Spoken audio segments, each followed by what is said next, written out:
По делата ќе те препознам. Тој е продолжувач на великото дело на Свети Климент Охридски во наше современо време. Отец Јован Таковски.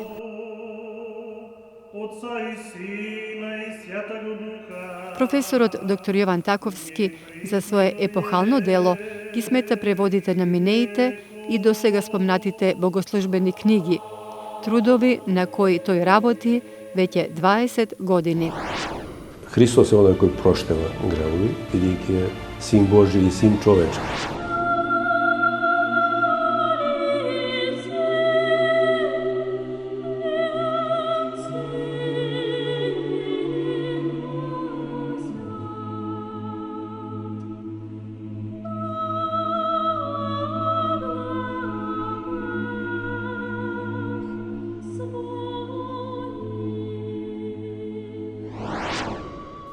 Ние сме со нашиот позив повикани да бидеме светилници на светот, светлина на светот, сол на светот. Еве чедо, Христос невидливо стои овде за да ја прими твојата исповед.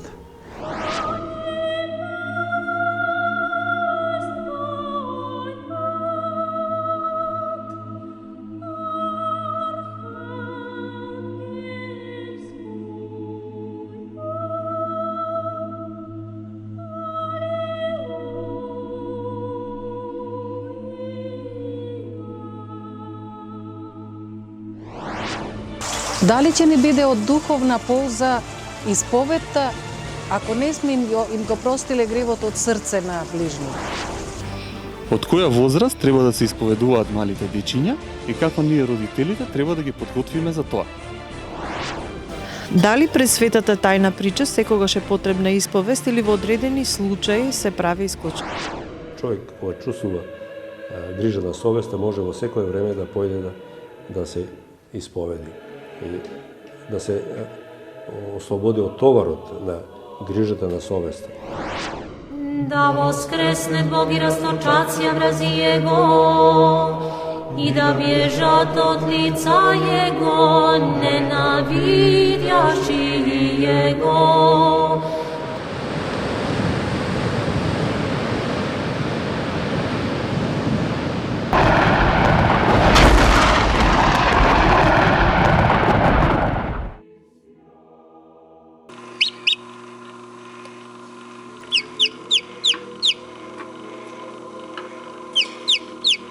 Христос воскресна! Вистина воскресна!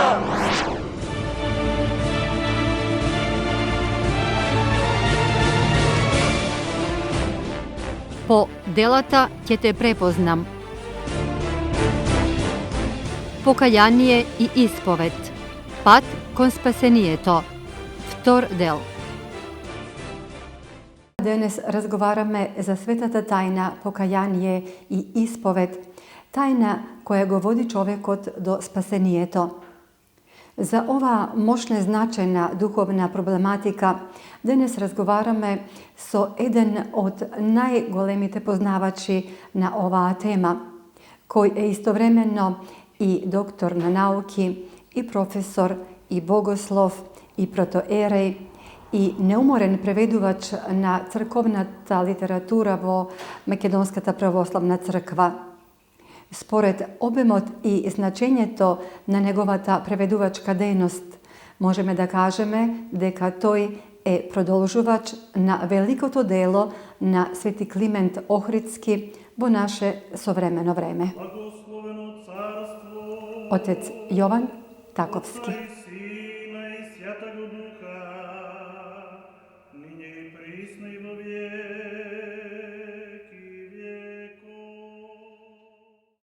Кога е востановено покајанието како света тајна во Новиот Завет? Господ Исус Христос, после своето воскресение, а пред вознесението, на апостолите им ја предал власта да опростуваат гревови. И со тоа ја востановил, всушност, светата тајна. Познати се оние зборови негови од Јовановото Евангелие, крајот, кога им се појавил како воскреснат на апостолите и им рекол, примете Дух Свети, на кој ќе им ги простите гревовите, ќе им се простат. на коим ги задржите, ќе им се задржат.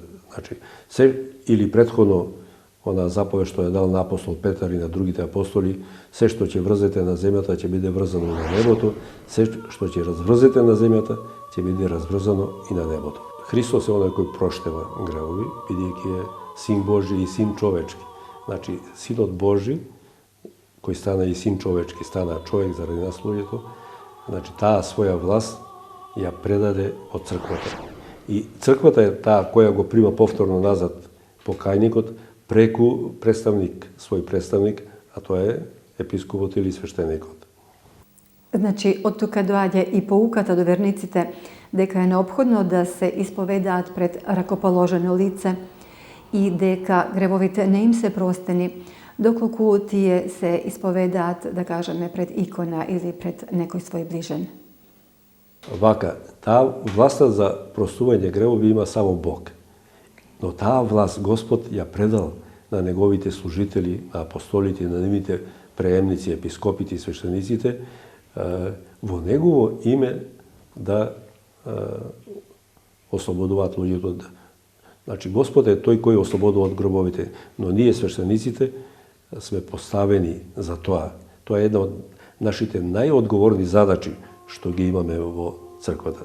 И треба да знаеме дека радоста во Царството Небеско е големо кога еден грешник се кае. Таму се вели дека пастирот остава 99 овци и оди да бара една загубена овца и кога ќе најде таа овца која ќе се врати, нели, човек кој ќе се покае, радоста е поголема отколку за овие 99 кои се внатре во црквата. Значи, една од најзначајните обврски наши на свештенослужителите е да ги употребиме сите наши средства и преку проповеди и преку лични средби, да ги потикнеме луѓето на покаяние. Отец Таковски, како се категоризираат гребовите? Па, во некои наши, така да речеме, богословски трудови списанија, например, во Бог е жив, едно веручение, семејно веручение, што може да ни биде достапно кај нас на македонски јазик, се ставени во три категории. На прво место се најтешките гревови, тоа се наречено, така наречено отпадништво од Бога или апостазија. Што е тоа? Отпадништвото е оние кои за време гонењата на прво место, прво било во првите векови или подоцна, се откажале од Бога, од Христос, откажале, дури и принеле жртви на боговите, како доказ дека се откажале од Христа. И за таквите дисциплината покајна била најстрога. Во денешно време пак, отпадници се оние кои, например, во периодот на едноумието, што го нарекуваме ние, многу луѓе заради позиции во општеството, заради работа или други, се откажуваа лесно од верата и се декларираа како атеисти. Но не само како атеисти, туку како богоборци. Тие работеа и борејќи се против црквата и против Христа, против Бога, се искачуваа на скалата на општеството. Потоа, луѓе кои се нарекуваат христијани, но кои ќе се најдат во друштво на атеисти, на расипани луѓе на ова, се срама да кажат дека се христијани, за да не бидат третирани како назадни. Дебек, вие сте прости, вие верувате, вие постите, вие се крстите и така натаму, вие се причестувате. Па тоа е примитивна работа за примитивци. Дај, бидете напредни, бидете културни и така натаму. Немој да се занимавате со тие работи. И луѓето со слаба вера, за да изгледаат и тие напредни и така натаму, се откажуваат од верата. Затоа, велам, тоа се оние кои отфрлаат заповедите Божи. Првата заповед, јас сум Бог твој, да немаш други богови и така натаму. Каде спаѓаат гревовите на бајачите, гадачите и така наречените пророци? Одењето кај бајачите се третира како откажување од Христа, отпадништво. И кај гадачите? Сите бајачи и оние кои се представуваат тука, јастовици и други кои... Тоа е најтежок грех всушност. Тие се слуги на ѓаволот. Тие се откажуваат од Христа, иако за жал, за да ги намамат суеверните, празноверните и лековерните и како да луѓе држат во своите домови, куќи и тамо и икони и така натаму. Значи, тие се со гаранција слуги на ѓаволот. И затоа црквата била строга кон тие луѓе. Тоа е сушност рамно на отпадништво. И затоа дисциплината е, пример, јас сум читал дека е заводен кај Бајаче 6 години наложување, оддалечување од причесната. Пример за блуд, за разврат телесен надвор од бракот е 7 години. За прељуба, например, 15 години. Прељуба е неверство во бракот и така натаму. Но таа дисциплина со текот на времето е ублажувана зависно од тоа дали има желба за покаяние и дали има вистинско покаяние. Денеска е таа многу ублажена всушност. Вака, најодговорната работа на свештеникот е прашањето со епитимијата. Што е всушност епитимија? Значи, епитимијата не е казна, туку поправна мерка. Целта нејзина е човекот кој сгрешил да го потикне на вистинско покаяние. Пример, некој кој крадел. Треба да го врати она што го крадел и да дава милостина. Да не наведува сега толку време. Значи, и свештеникот треба да ја сообрази епитимијата и со возраста на оно што се исповедува. Едно е ако се исповеда дете од 7 години, друго ако се исповеда човек пред бракот, друго ако е човек во бракот, трето ако е човек возрасен. Значи, епитимијата свештеникот ја сообразува затоа што нити смее да биде премногу строга за да го се откаже од верата. Да се откаже од ова, ниту премногу блага. За да смета дека тој јас ќе грешам, после ќе појдам пак ќе се покајам и така натаму. И тоа е најодговорната работа на исповедникот, на свештеникот. Значи, генерално гледано, гревовите се спротивни на 10 Божји заповеди. Втора категорија е, би рекле, убиството. Но не само физичкото убиство, туку и омразата е равно на убиството. Оној човек кој мрази, вие постојано оној што е предмет на вашата омраза го убивате во мислите. Или посакувате некој, ако не имате вие храброст да го убиете, некој друг да го направи тоа место вас, за да бидете среќни, затоа што ви пречи некоја личност или така натаму. Значи, затоа се препорачува или немој да му влосувате во омразата. Ами, омразата замените ја со љубов кон блискиот, како што Господ заповеда. После третата категорија од тие видливи гревови, што се најстрашни, тоа се развратот. Сексуалниот разврат кај нас, тоа е блудот, прељубата, потоа се овие гревови современи сега барат кај нас, нели, признавање на бракови меѓу исти полови, така наречените во Светото писмо мажеложници, например, или жени со жени и така натаму, или содомли, они кои имаат односи со животни и така натаму. Тоа се тие гревови и за таквите, таа категорија на гревови, апостол Павле има изречено судот, прво, вели, таквите, нели, ни блудници, прељубодејци, коцкари, пијаници, нема да видат Царство Небеско. Тоа треба да го имаме на умие. И оние категории кои се препознаваат во оваа категорија, треба да сватат дека треба да се ослободат од овие гревови. Дека тоа е за нивно добро, за да се спасат. Секако. Оној кој мисли на вечен живот и на спасение, треба да собере сили да се откаже од тие гревови, водат во сигурно во вечна пропаст. Дали може би луѓето кои не се исповедаат и причестуваат, всушност тоа не го прават затоа што не веруваат во вечен живот? Најверојатно тие не се убедени дека постои вечен живот. И затоа се раководат според онаа една поговорка: земи се што животот ти пружа, ne знаеме дали има нешто или воопшто и така натаму.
Во пракса се уверив дека сето она што го кажува Господ во Евангелијата, во Светото Писмо, сето тоа е гола вистина.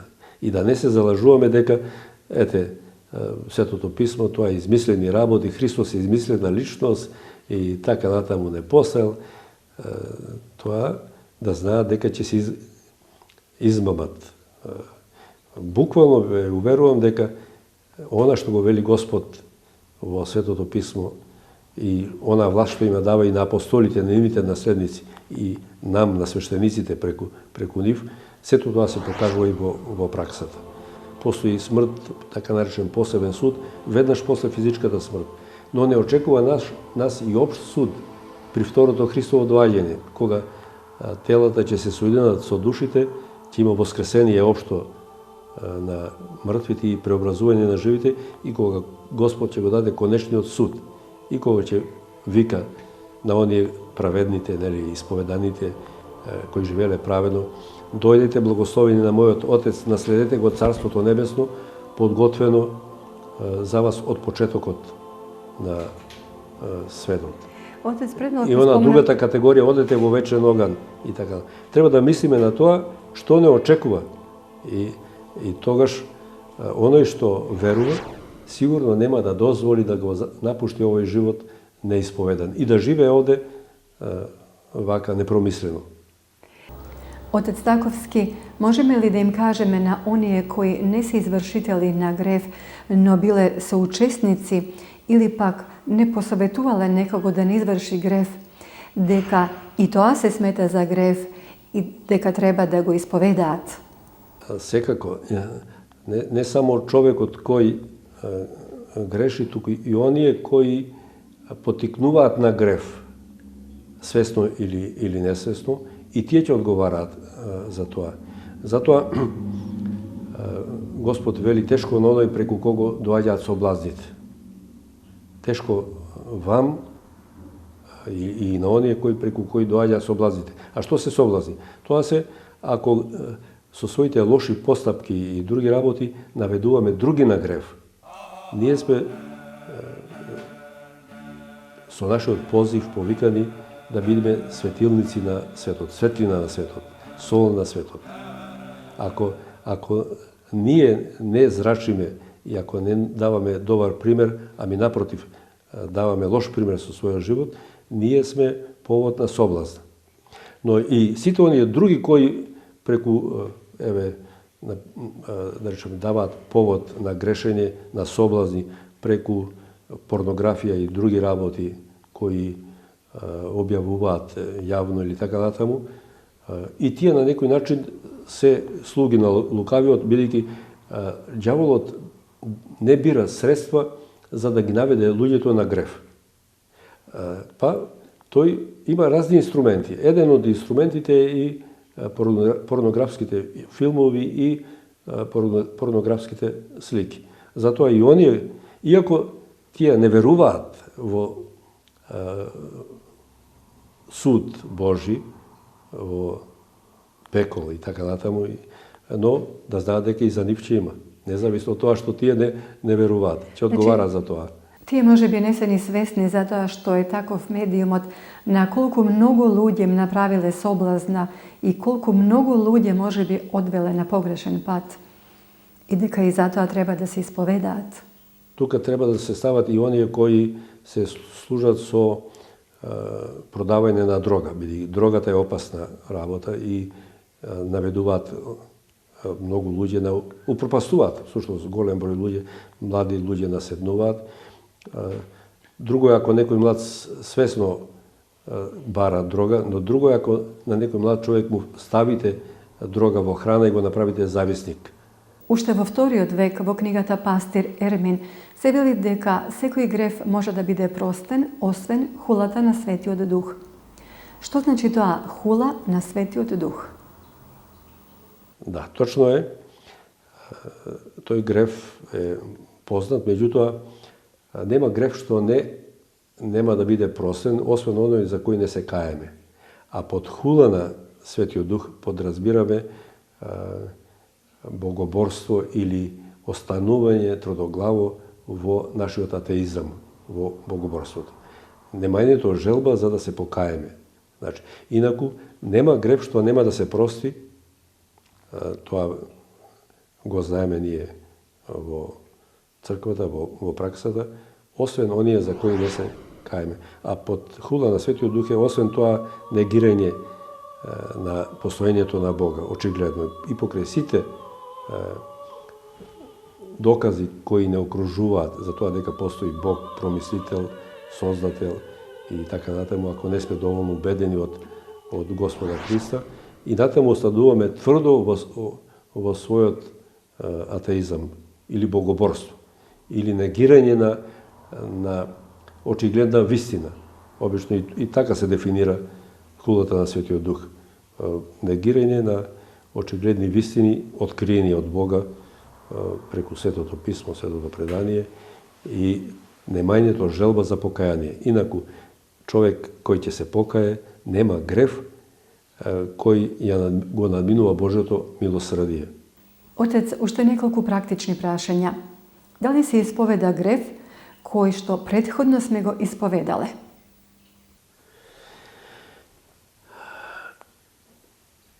Оној грев за кој сме се покајале и сме добиле разрешување, не треба повторно да го исповедаме, освен ако не се сеќаваме дека сме го исповедале. Меѓутоа, секој сериозен грев не заминува од свеста наша. Како што вели Светиот цар Давид, пророк, мојот грев е секогаш пред мене.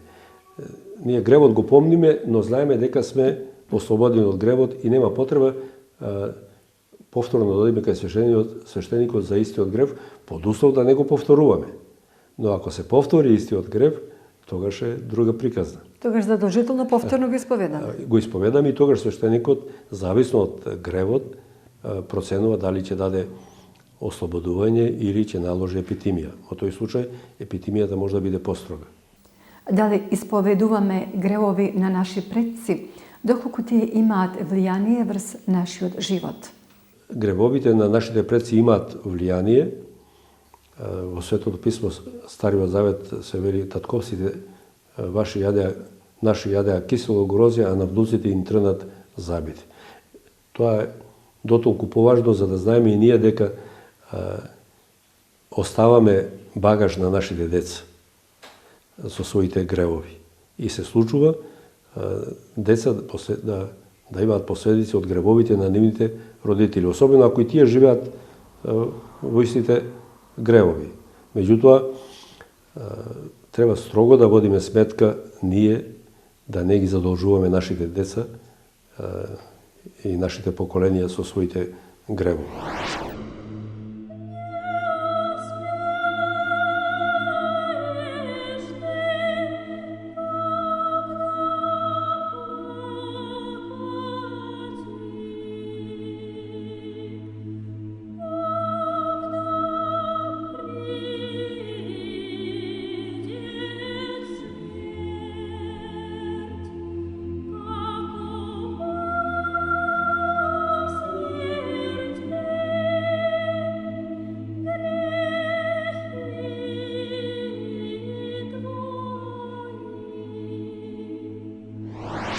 Како може потомството да се ослободи од гревовите на своите предци? Па со покаяние. Со покаяние и со преумување целосно. Јасно сега. А во тајната на Божјата промисла станува сега Господ знае најдобро дали сме се ние искрено покајали и што ќе се. Меѓутоа, познато е дека на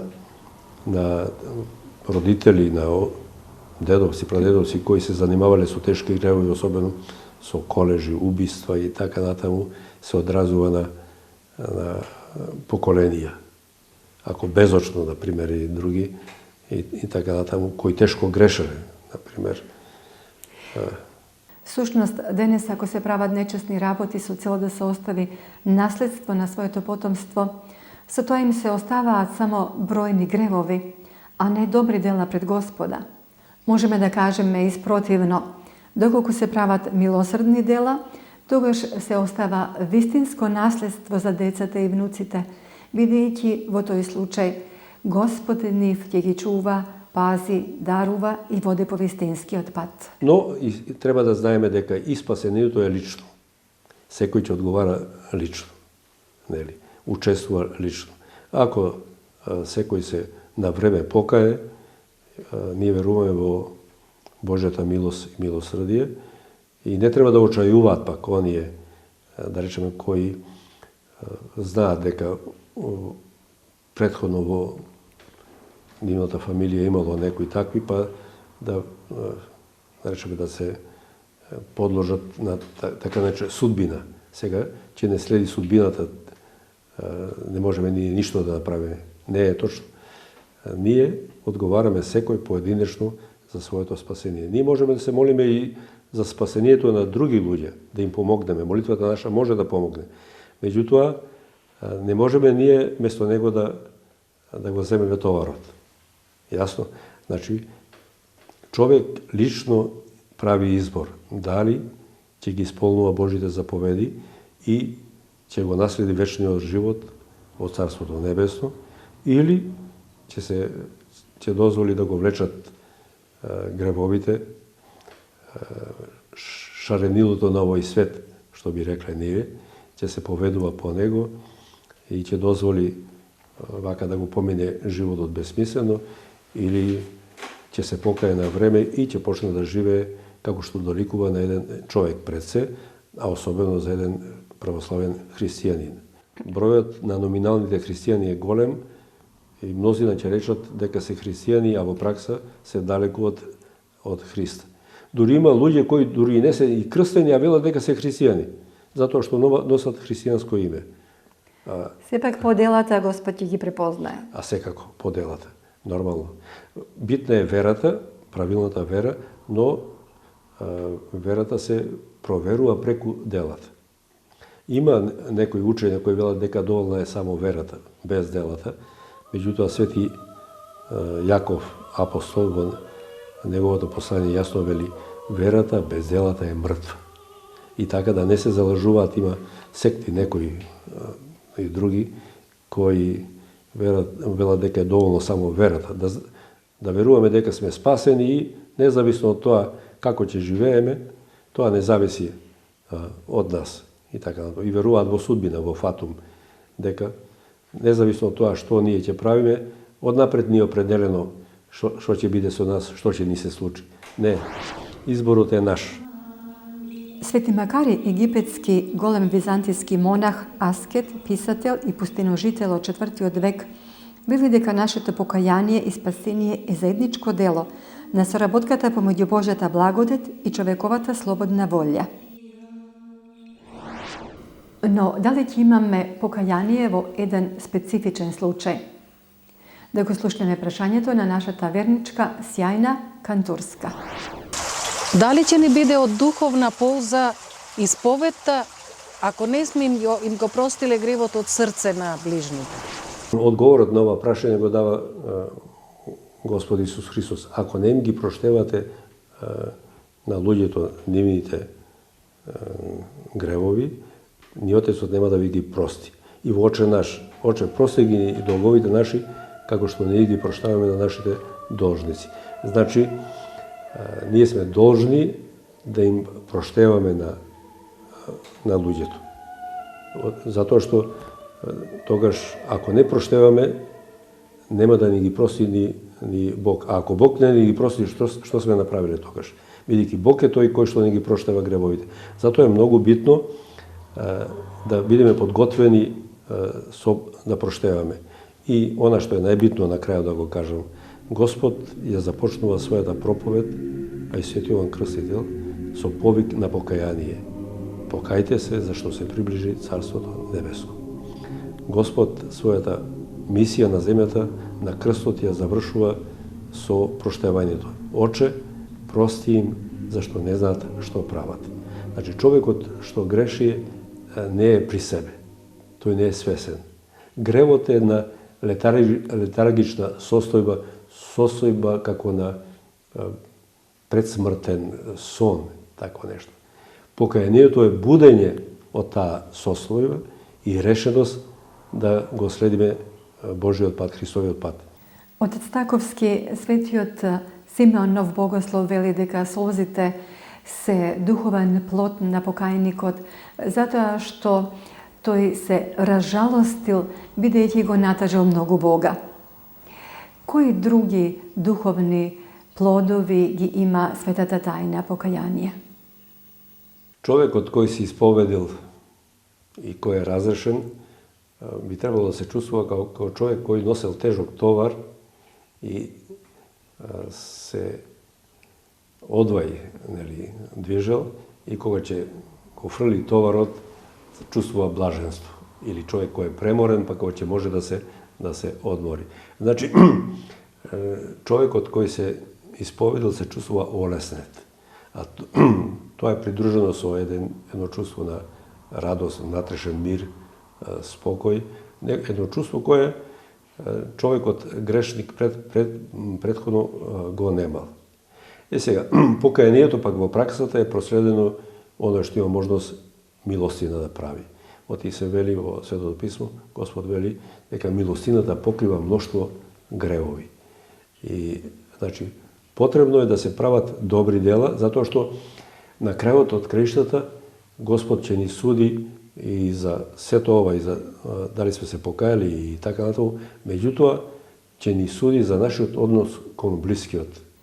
Кај возрастните светата тајна исповед има за цел да го очисти гревот, а кај децата да се разбуди свеста за самиот грев. Имаме прашање на тема исповед на децата.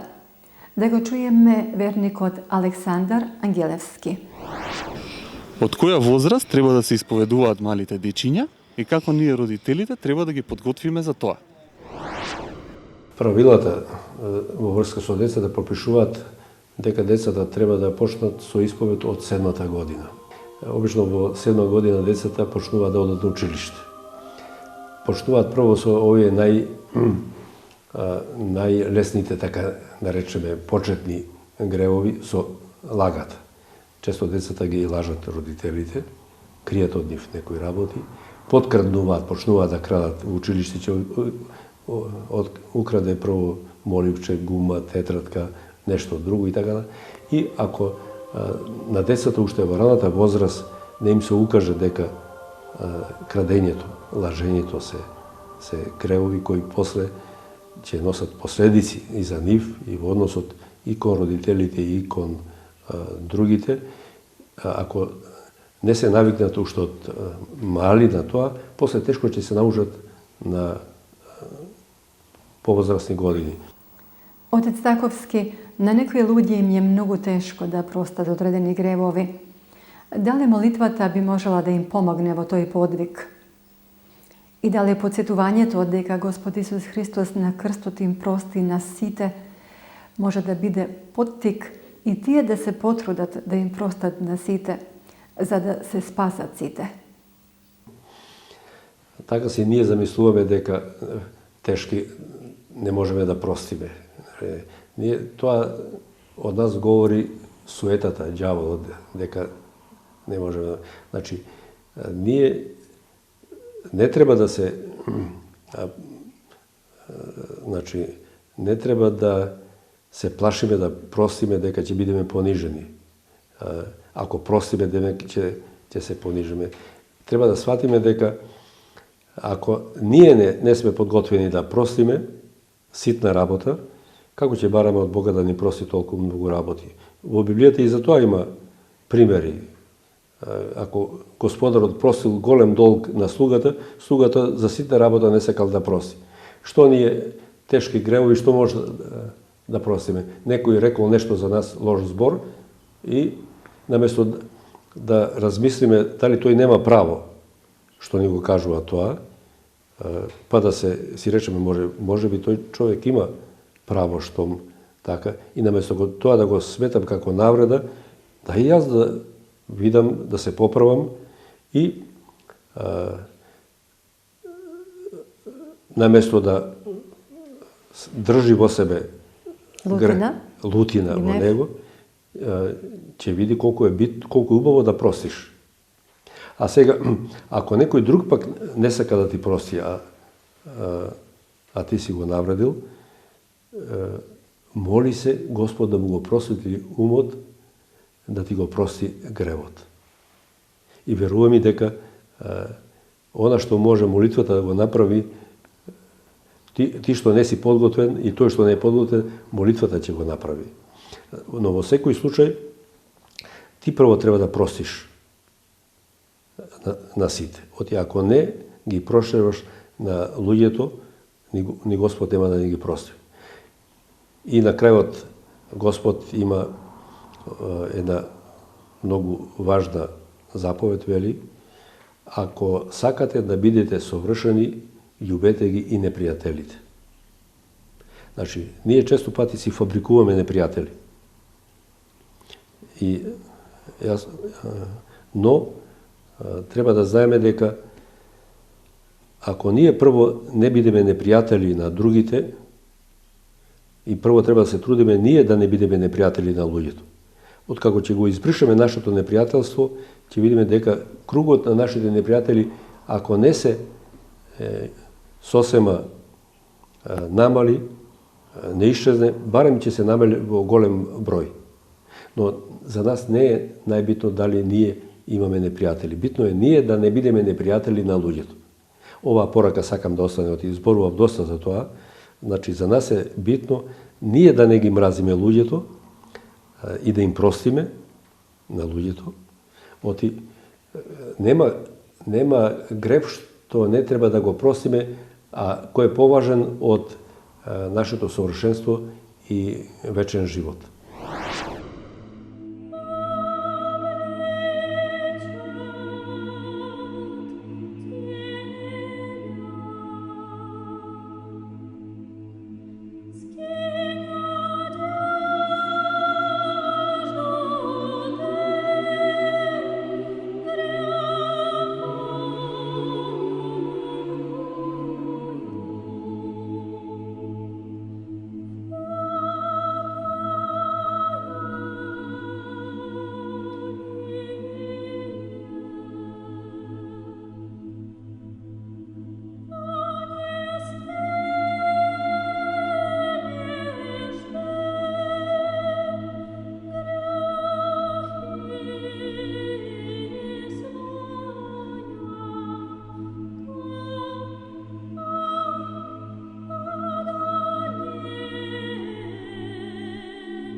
А Христос вели да ги сакаме и непријателите. И сега некој ќе рече: како јас ќе го сакам мојот непријател или непријателка? Па таа рекла за мене вака и вака. Голема работа. И запомнете дека оној човек кој навредува, кој прави, тој е болен. И треба да го третираме како болен човек. Оти гревот е болест. И омразата и сето тоа е болест. И за нас е битно ние да се ослободиме од товарот на непријателството, на омразата. За нас е тоа битно. А ако тоа го направиме ние со гаранција дека утре ќе видите вие дека и оној кој би бил непријател, одеднаш ќе ви стане пријател. Всушност, се што правиме во име на Бога е за наше добро. Значи, во тој поглед, тоа е веќе, можеби, многу зборував на оваа тема, но тоа е клучна тема. Значи, пак се вртиме кон тоа, Господ бара од нас да проштеваме. Христа го распнува го плухаа на крстот. А тој им велеше: Оче, прости им, оти не знаат што прават. Сега, ако ние сакаме да се именуваме со Христовото име, да се наречеме христијани, а не сме подготвени да ситна наврада или нешто да простиме, тогаш не заслужуваме ни да се наречеме луѓе правовесно, а камоли православни христијани. Ние да се угледаме на Господа Христа.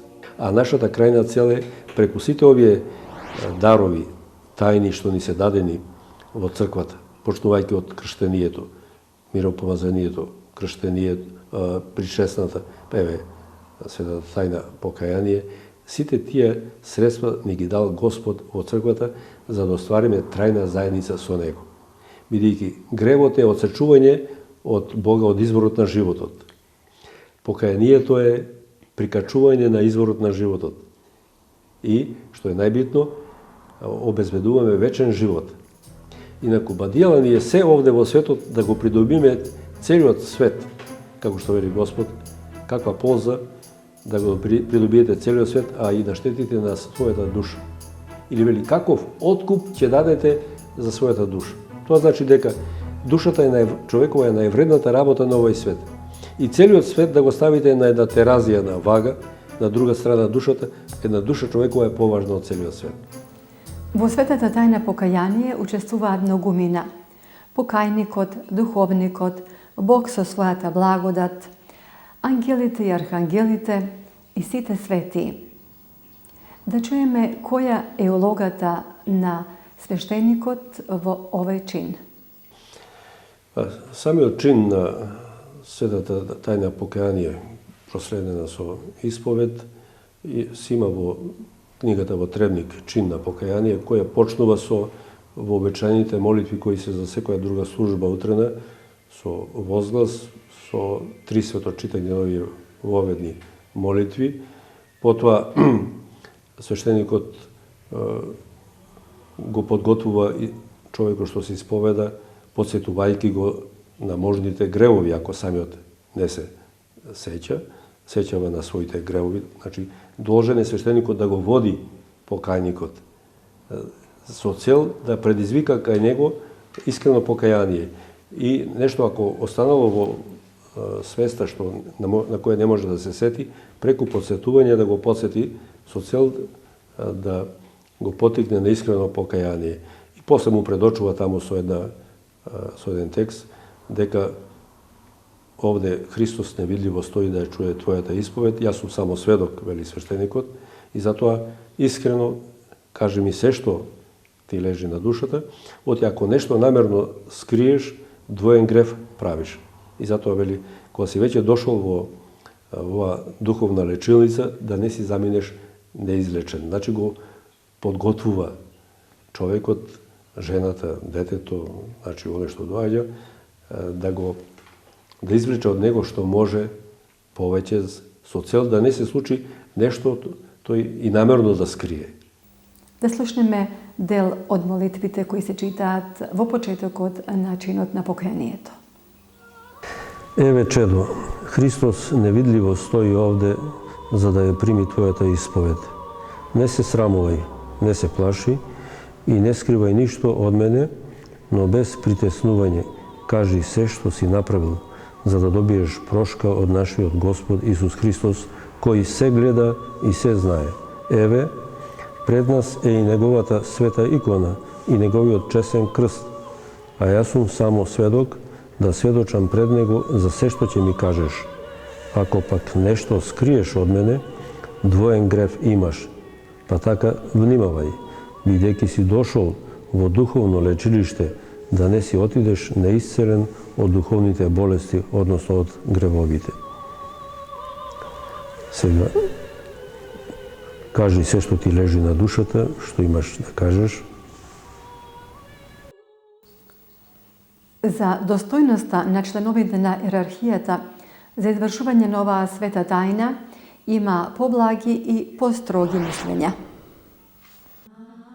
Свети Јован Златоуст, еден од најголемите духовници, најпознат проповедник, црковен писател, автор на литургијата и епископ во Константинопол во 4. век ни порачува: даровите Божји не се такви да зависат од свештениковата личност, зашто простувањето на гревовите е дело на Бога.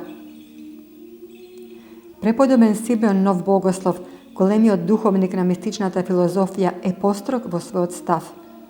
Тој смета дека е неопходен живот согласен на Божите заповеди и поседување на благодатта на Светиот Дух на тој што исповеда. Отец Таковски, кој е вашиот совет до верниците? Свети Јован Златоуст кажува добро што вели дека ефектот, дејството на чинот што го извршува свештеникот не зависи од неговото достоинство, освен ако не е под забрана. Работи свештеник кој е под забрана, тогаш не. Значи, за да знае дека човекот кој доаѓа да се исповеда не зависи од свештеникот, туку Господ е тој кој проштава гревовите. Но прав е и свети Симеон Нови Богослов, а и свети Григори Богослов, кога зборува за ова, вели дека свештеникот прво треба себе да се просветлува, па за да просветлува други, да се очистува себе си, па други да очистува, да се осветува себе си, за да може други да осветува. Тоа значи дека и свештеник, за кого велиме ние, не е достоен некој велат, се додека не му е одземена благодата на свештенството и не дојде под забрана, дејствата што ги врши имаат важност. Но напредокот на црквата ќе зависи многу ако свештениците се трудат и самите тие да се очистуваат, да се осветуваат, да се обожуваат, и тогаш ефектот од светите тајни е уште поголем. Затоа што луѓето по својата слабост често пати за да се оправдаат себе си пред својата совест, пред Бога, па вели ако може свештеникот тоа да го прави, зошто па јас да не правам, или како ќе одам јас кај него да се исповедам ако тој прави вака и онака. Значи, одговорноста прво е на нас свештениците, значи ние треба навистина да се трудиме да не соблазнуваме, да не ги соблазнуваме верниците и да овозможиме, да им дадеме повод да имаат доверба во нас. За да може секој парохијанин да си појде, спомнав на почетокот кај својот парохиски свештеник. Отие тоа најдобро. Отие не може еден духовник, да речем монах или друг, да преземе раководството со сите членови на една парохија. Тогаш свештеникот зошто е поставен таму? Значи, но црквата остава можноста човек да, ако се стеснува, ако не е сигурен, да си избере свој исповедник, духовник и од друга парохија или од друго место, но препораката е и моја и на црквата, мислам, и предвидуваат и правила предвидуваат дека свештеник треба најмалку еднаш годишно да ги исповеди сите своји парохијани.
Светиот Симеон Нов Богослов смета дека самото покаяние не е доволно и дека треба да следи исповед и разрешна молитва. Дали е неопходна разрешната молитва и кога? Разрешната молитва секако дека е неопходна, може да се прочита и веднаш ако има вистинско покаяние, и зависно од тежината на гревот, а може и да се одложи додека свештеникот не се увери дека тој што се исповеда и тоа што го кажува и вели дека нема да го прави,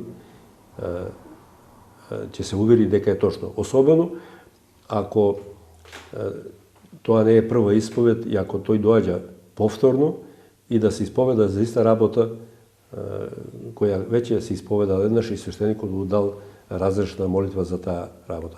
И сега има работи, да речеме, гревови што ги правиме со мислите и мисла да не можеме секогаш да ја контролираме. Меѓутоа, постапките можеме да си ги контролираме. Оно што направил, например, прељуба и еднаш добил опростување за прељубата, веќе наредниот пат свештеникот не може да му даде разрешување. Без разрешна молитва гревот не е простен. Не е простен. За да на верниците им биде јасно што представува разрешната молитва, да го чуеме текстот на разрешната молитва кој што утрево вие го прочитавте на еден верник. Чедо, внимавај, ти со Божја помош постави почеток на нов живот. Пази да не се враќаш кон старите гревови, зашто тоа те оддалечува од Христа, а преку исповета ти си дошол да се приопштиш кон Господа Исуса Христа. Да се помолиме на Господа. Господи, помилуј. Господи, Боже на спасението на Твоите слуги, Ти си милостив, милосрден, долготрпелив, кој жалиш поради човечките зла и не ја сакаш смртта на грешникот, но да се обрати тој и да биде жив. Биди милостив и сега и смилувај се на Твоја слуга Александар и дај му начин на покаяние, прошка и отпуштање на гревовите, проштавајки му секое согрешение волно и неволно. Измири го и соедини го со Твојата света црква, во Христа Исуса нашиот Господ, со кого Ти прилега моќ и величие, сега и секогаш и во вечни векови. Амин. Стани. Прекрсти се. Навистина е достојно да те нарекуваме блажена Богородица, секогаш блажена и мајка на нашиот Бог, Тебе, вистинска Богородица, почесна од херувимите и неспоредливо поставна од серафимите Тебе, која си го родила непорочно Бога Словото. Ние Тебе те величаме, слава на Отецот и Синот и Светиот Дух, сега секогаш и вечно векови. Амин. Господи помилуј, Господи помилуј, Господи помилуј. Христос, вистинскиот Бог наш, по молитвите на пречистата владичица наша Богородица и секогаш Дева Марија, на светите славни цефални апостоли, на преподобните богоносни отци наши и на сите свети да не помилува и да не спаси како добар и човеколюбец. Амин. Синко, води си во мир и труди се повеќе да не грешиш. Имаме уште едно прашање на оваа тема од нашата верничка Весна Николовска. Дали пред светата тајна прича секогаш е потребна исповест или во одредени случаи се прави исклучок? Задолжително ако чувствуваш грижа на совест. Сега некои цркви, да речеме во руската сум видел дека пред секоја причесна им читаат разрешна молитва без да слушаат исповед, што не е по моје мислење не е добро. Оти не можете вие бланко да давате разрешна молитва ако не чуете исповед.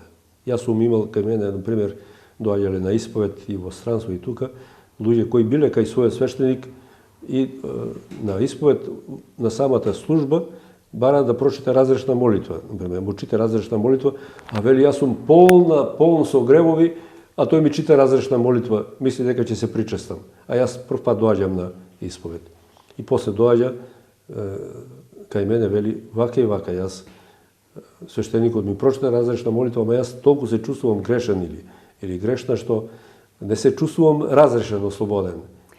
Секогаш, значи дека секогаш кога човекот има тежина на душата, независно од причесната треба да појде. Меѓутоа, не треба да се причестува ако има грижа на совеста. Затоа апостол Павле вели прво испитувајте се себе си, па потоа приоѓајте да се причестите. Оти вели кој недостојно јаде и пие, суд за себе јаде и пие. Значи, треба на причеста да одиме со чиста совест. Ако совеста ви е чиста, ви можете секогаш да пристапите. Ако не ви е чиста, никогаш да не пристапите. Кајанието обично поврзано со причесната, иако може исповед да се прави и независно од причесната. Човек кога чувствува грижа на совеста може во секое време да појде да се исповеди и да се ослободи од товарот на грижата на совеста. Меѓутоа, ако некој сака да се исповеда надвор од постите, може свештеник да му наложи претходно, ако се договорат, определен период на пост. Тоа може да биде недела, 2 дена, може и 1 ден, а може и без тоа, ако е итно. Има случаи кога свештеникот е повикан да појде дома на исповед, некој е пред смрт, например. Тоа е тема на која треба, мислам, да се задржиме. Кај нас, за жал, многу луѓе, дури и пред смртта, иако се нарекуваат христијани, не сакаат свештеник да им појде дома. Се плашат да се исповедат. И за жал, заминуваат од овој свет неизмирени со Бога, неисповедени. И тоа е најстрашното, според мене. И затоа, мислам, ова емисија би требало да послужи на сите луѓе кои никогаш не се исповедиле, ќе дојде и болест, се наближува и смртта, и тие не чувствуваат потреба да побараат свештеник, или пак нивните блиски кои се, да побараат свештеник и да го убедат во потребата од исповед. Оти најголемо добро на еден свој близок ќе направите вие ако го поттикнете на покаяние, ако не е самиот совесен, свесен и совесен. А што ако тој некој тоа не го прифаќа? Ако не сака, одговорноста е негова. Јас сум имал примери, сум одел на луѓе пред смрт и да ги посетам и во болница, сум знаел дека су биле атеисти порано поради системот. Ви знаете како беше системот. За жал, многу луѓе атеизмот го третираа како религија и откажувањето од атеизмот го сметаа како некој сега да се откаже од Христа, сваќате, како неверство кон својата религија. И луѓе кога, да речеме, и на смртната постела сосема свесно вели не ми треба покаяние, а сум дошол со цел да му понудам, барем во тој момент да се покаја, кога одбива, тоа е страшно. И после, например, ако ти е близок или друго, треба да појдеш и на погреб, а тој викаат свештеник за погреб, а тој умрел како атеист, не барал исповед. Тоа е страшно. Во таквите случаи, пораките на Свети Климент, дека оној што умира како непокајан не е христијанин, и за таквите не треба да се бара и свештеник, треба тоа да се размислат сите оние кои земаат учество или во овие настани и тоа. И за нас свештениците, затоа свештеникот треба да си ја познава својата паства, да ги знае своите верници. Утре кога ќе дојде некој да речеме доаѓа, умира некој, да знае дали тој бил христијанин, дали умира како христијанин или умира како атеист, не знам Божец. Затоа што кај нас по традиција луѓето и се крштеваат иако не веруваат доволно, и се погребуваат иако не живееле цел живот христијански. Луѓето најчесто се плашат од смртта, но дали треба да се плашат најмногу од смртта или од гревот? Многу убаво прашање, мислам, тоа е поентата. Светите отци велат дека единствената работа од која треба да се плашиме ние е гревот, а не од смртта. Бидејќи ние знаеме дека смртта за еден христијанин е добивка, како што вели апостол Павле. Смртта, телесната смрт, само е пат до вистинска заедница со Бога и до вечен живот. Неодамна преведував една служба и во една песна се вели: до Христа луѓето се плашеа од смрт. До крстот Христов, до страдањето на Господа Христа. А после крстот Христов и воскресение, тоа е смртта која се плаши од крстот. Затоа што Господ Исус Христос со своите страдања на крстот и воскресението го победи најголемиот непријател на човекот, а тоа е смрт. И затоа Господ не уверува нас, вели: јас сум воскресение и живот. Кој верува во мене, и ако умре, ќе живее. И затоа христијаните, еден христијанин не само што не се плаши од смрт, туку некој ја и очекува, ја посакува. Зошто? Затоа што смртта не ослободува од телесните страдања и продолжува вечниот живот во блаженство заедно со Бога и со сите свети и со сите прославени личности кои го следеле патот Христос овде на земјата. Затоа, значи, христијанинот не се плаши од смртта. Отец Takovski, му благодариме на Бога и ви благодариме вам за учеството во оваа емисија, за вашите прекрасни просветлувачки одговори, кои што веруваме ќе им бидат од полза на верниците и на гледачите на нивниот пат до спасението.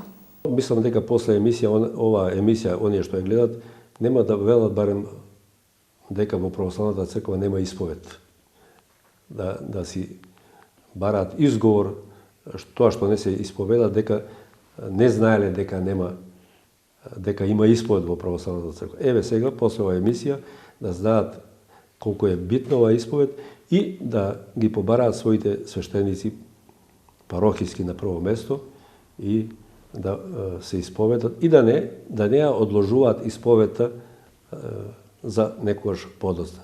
Оти тоа подоцна може да биде доста. Јас на крајот да кажам дека ако оваа емисија помогне една душа да се спаси, да се покае, трудот што го вложивме овде при снимањето на оваа емисија, за мене ќе биде вистинската награда.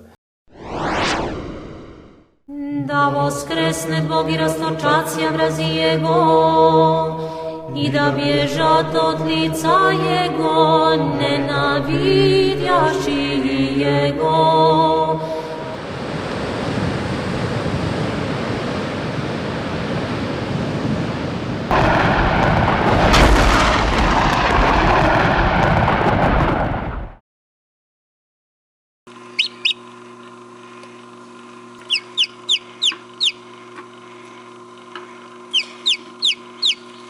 Пасха священная нам днес показася, Пасха нова святая, Пасха таинственная, Пасха всечестная, Пасха Христос Избавитель, Пасха непорочная, Пасха великая, Пасха верных, Пасха двери райские нам отверзающая, Пасха всех освящающая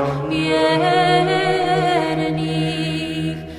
Яко исчезает им да исчезнут, яко тает восак от лица огня, придите от видения жени благовестницы, и Сион урците, прими от нас радости, благовещения воскресения Христова. Красуйся, ликуй и радуйся, Иерусалиме, Царя Христа узрев из гроба, яко женика происходяща. Тако да погибнут грешници от лица Божия, а праведници да возвеселятся. Мироносици жени утру глубоку представша ко гробу живодарца. Обретоша ангела на камени сидяща, и той провеща висице глаголяше, что ищете живого с мертвыми, что плачете медленно говори, шедше проповедите учеником Его.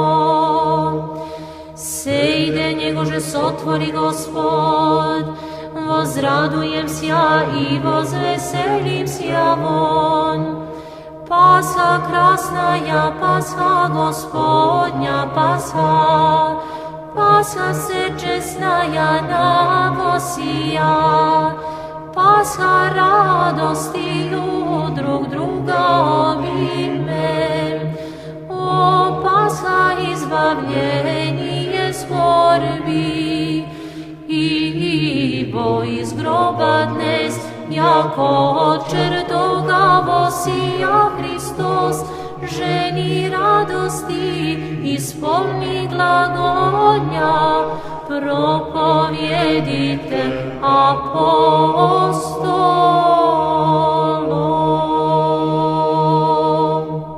Hristos voskresna! Istina voskresna! Hristos voskrese! Istina voskrese! Hristos voskrese! Istina voskrese!